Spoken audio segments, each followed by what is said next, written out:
Hello everyone, this is the Thunderbolt iJet E1।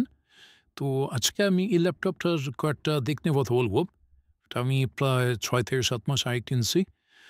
তো এই ল্যাপটপটার মার্কেটে ভালোই ছিল, মানে যেটা ইউটিউবে দেখানো হয়েছে এবং মোটামুটি যারা আনে স্টাইল তারা বেশ ভালো হাইপ নিয়ে করছে।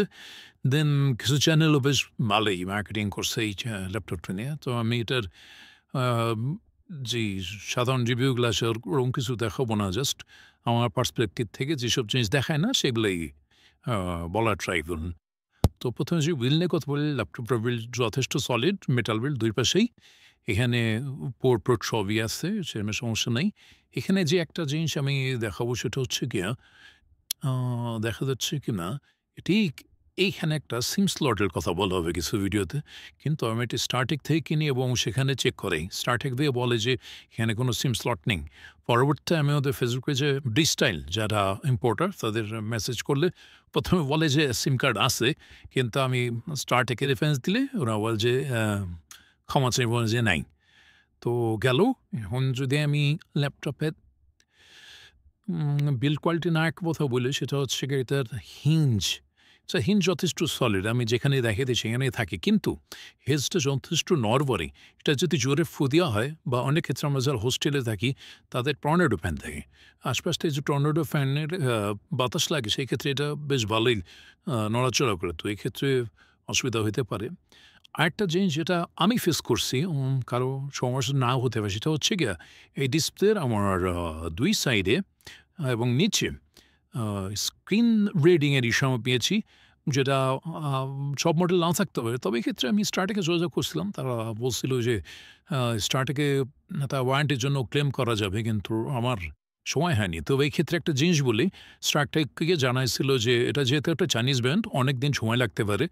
তো এই ক্ষেত্রে ওই পরিমাণ সময় না পায় আমি আর ক্লেম করিনি, যেহেতু আমার এটা আমার সমস্যা না এবং এই ব্লিডিং ইস্যুটা সাধারণত আইপিএস ডিসপ্লেতে থাকেই। দেন যদি আসি এর কিবোর্ডটা যথেষ্ট সুন্দর এবং ব্যবহার করেও আরাম পাওয়া যায়। তবে এটার যে সমস্যাটা সেটা হচ্ছে গিয়া এটার যেই লাইটিংয়ের ক্ষেত্রে আমি যেটা বলব যে এখানে ডিফল্টভাবে RGB কালার সেট করা যায়, কিন্তু পূর্ণ সাদা লাইটিংয়ের ব্যবস্থা নেই ব্যাকলাইটের। যদি এখানে আমি কমফোর্ট প্যানেলটা ওপেন করি, এখানে আমি এখান থেকে সর্বোচ্চ RGB কালারগুলো এখান থেকে সিলেক্ট করতে পারলু, অন্য কালার সিলেক্ট করার অপশন নাই। এবং এই 5টা ব্রাইটনেস লেভেল আছে, অফ থেকে 4 পর্যন্ত লেভেল। আর এছাড়া যদি পাওয়ার মোডে যায়, পাওয়ার মোডে এখানে 4টা অপশন, কোয়াইট, পাওয়ার 7, মনিটর, পারফরমেন্স। আর ফ্যান কন্ট্রোলও জাস্ট টেম্পারেচারটা দেখাবে আর ফ্যান কন্ট্রোল করা যাবে ম্যাক্সিমাম লেভেল পর্যন্ত। এই দেন যদি এর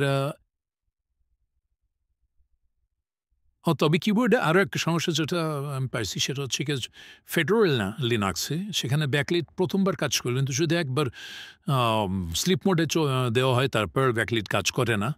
অনেক ট্রাই করছি, এতটা ফিক্স করতে পারি নাই ডুয়াল বুট লিনাক্সে। আর এছাড়া এই ল্যাপটপের যে প্রসেসর মডেল i7-11 জেন, অনেক পুরান জেনারেশন হলেও আমি একজন সিসি স্টুডেন্ট, সেই হিসেবে আমার কাজও সমস্যা হচ্ছে, আমি চালাতে পারতেছি। যদি এখনও খুব বেশি একটা হেভি ওয়ার্কলোড দেওয়ার দরকার নেই, তবু কতগুলো নোট সার্ভার, দেন VS কোড, ব্রাউজার, এগুলো সবই লার্ন করতে পারছি, কোনো সমস্যা নেই। তো কারোর যদি বাজেট 60,000 মধ্যে থাকে, সে এই ল্যাপটপটা নিতে পারে। যদিও এখন এটা মনে হয় মার্কেট ডিসকন্টিনিউড হয়ে যাওয়ার কথা, তবু যদি কেউ পায় বা নেওয়ার ইচ্ছা হয় সেক্ষেত্রে নিতে পারে। Thank you. আর কোনো কিছু জানা হলে কমেন্ট করবেন।